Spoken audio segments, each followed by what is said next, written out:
Bonjour et bienvenue dans Une minute un livre. Je vous parle aujourd'hui de cet ouvrage Communiquer en santé mentale, repère pour de nouvelles stratégies et pratiques de Michael Worms-Erminger, docteur en santé publique, spécialisé dans les troubles psychiatriques, enseignant-chercheur, auteur.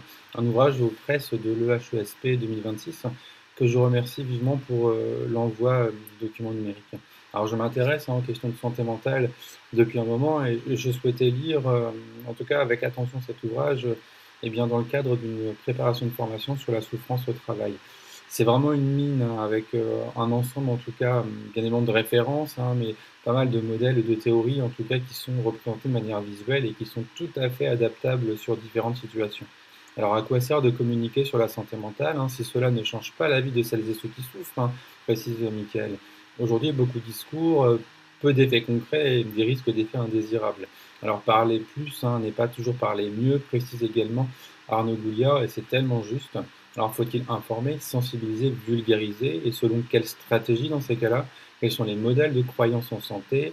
Santé mentale, d'ailleurs, de quoi parle-t-on? Qu'appelle-t-on la théorie de l'identité sociale ou encore celle de l'apprentissage social? Quid de l'action raisonnée, ou encore finalement les modèles de changement. Alors comment bien communiquer en santé mentale? Alors, il n'est pas forcément si simple, Quel est l'objectif visé? Quels ingrédients sont nécessaires finalement au succès ou à l'échec du message? À qui s'adresse-t-on vraiment et qui s'intéresse d'ailleurs vraiment au sujet? La visibilité rejoint souvent d'ailleurs le bruit médiatique qui provoque parfois le désengagement. Et on le sait aussi que cette visibilité, souvent accrue, exponentielle parfois, ne garantit ni compréhension ni transformation. Alors justement, cette communication n'est pas une simple diffusion d'informations, c'est un processus stratégique affectif relationnel qui mobilise des modèles comportementaux. Cette communication est un espace de co-construction, souvent de normes sociales. Elle ne suffit pas à elle seule et elle peut produire des effets négatifs. Dans les risques, on peut retrouver la normalisation de la peur, une fatigue médiatique, un renforcement des catégorisations et donc des stéréotypes. Le désengagement, on en a déjà parlé, mais voilà, les messages contre-productifs sont hélas bien trop nombreux. Alors n'oublions pas également la fonction performative du langage, encore une fois trop souvent oubliée, tout comme la force de la stigmatisation et de l'auto-stigmatisation. D'ailleurs, la théorie de la stigmatisation, par exemple, adaptée dans l'ouvrage de Link et Félan, articule dans les procédés, dénormaliser la différence, ensuite qualifier péjorativement la différence, puis amener à des attitudes négatives, augmenter la perception du danger et normaliser l'exclusion, et enfin faire subir les conséquences, par exemple les discriminations, les prophéties autoréalisatrices, etc. Et je vois pleinement comment adapter finalement ce modèle au milieu professionnel. Alors, idem pour la figure de l'autostigmatisation adaptée de Corrigan, Bink et al. Par exemple, si je le traduis moi dans le cadre de ma formation, eh bien ça donnerait: «Les agents en difficulté sont perçus comme faibles». Heu, Vient ensuite, le principe de l'accord, «C'est vrai, je ne suis peut-être pas fait pour ce poste». Puis l'application à soi: «Je suis un problème pour le service». On arrive ensuite à l'atteinte à l'estime de soi avec une perte de confiance, une autocensure et donc des conséquences professionnelles, que l'on connaît. Alors les campagnes médiatiques sont souvent catastrophiques, elles viennent renforcer les représentations et ce qu'on appelle la psychophobie. Par exemple, on peut lire qu'un salarié sur deux éprouverait des difficultés psychiques liées au travail, avec cette question de burn-out doublée entre 2020 et 2024, avec un coût estimé de 20 milliards par an, mais 85% des salariés se déclarent aussi en bonne santé ou en excellente santé mentale. Donc attention aux effets de seuil et aux narrations catastrophistes. On a souvent, c'est un peu aussi ce qui est lié à la spectacularisation de l'information, On a tendance à ne pas présenter, en tout cas, les éléments positifs et tirer vraiment les informations négatives, pour cet appel au clic. Alors, allons plutôt vers une communication responsable, avec des principes qui demandent de la rigueur, de l'humilité et de la méthode, quitter une communication de vitrine ou ce qu'on appelle le mental washing. Alors oui, le washing est partout, et quand on pense d'ailleurs un sujet à la mode, comme grande cause, eh bien le phénomène s'amplifie pour le plus grand malheur des personnes concernées. Alors aller vers une communication de transformation sociale, humble, outillée et responsable, c'est possible.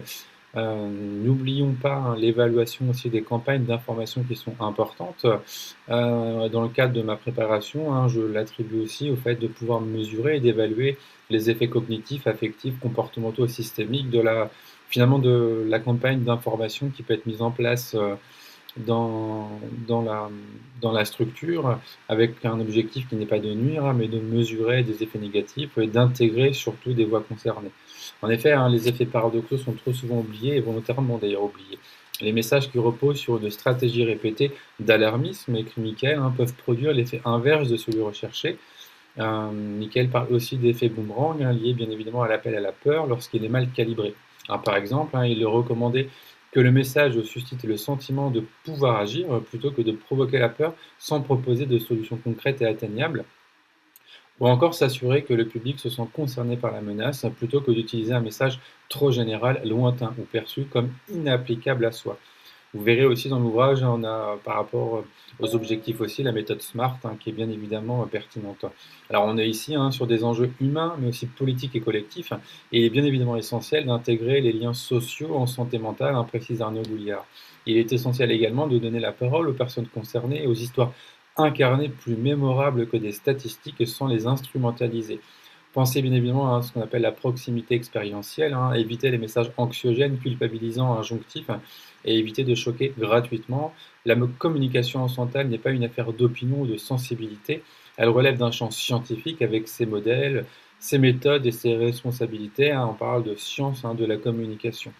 Alors, je vous invite vraiment à découvrir cet ouvrage, hein. C'est vraiment, je l'ai dit au début, une mine, mais c'est sincère, hein, c'est un ouvrage extrêmement complet, extrêmement détaillé, avec extrêmement de figures et de modèles hein, qui peuvent être, vraiment qui peuvent être réutilisés. Est-ce que l'ouvrage se veut vraiment un document pratique à la fois d'identification, d'explication, et ensuite hein, vraiment sur cette capacité à agir, c'est-à-dire on nous donne les moyens, en tout cas les possibilités, après avoir identifié cette phase de compréhension, les moyens d'agir, en tout cas dans différents environnements de travail. Voilà, donc je vous invite, et personnel aussi d'ailleurs.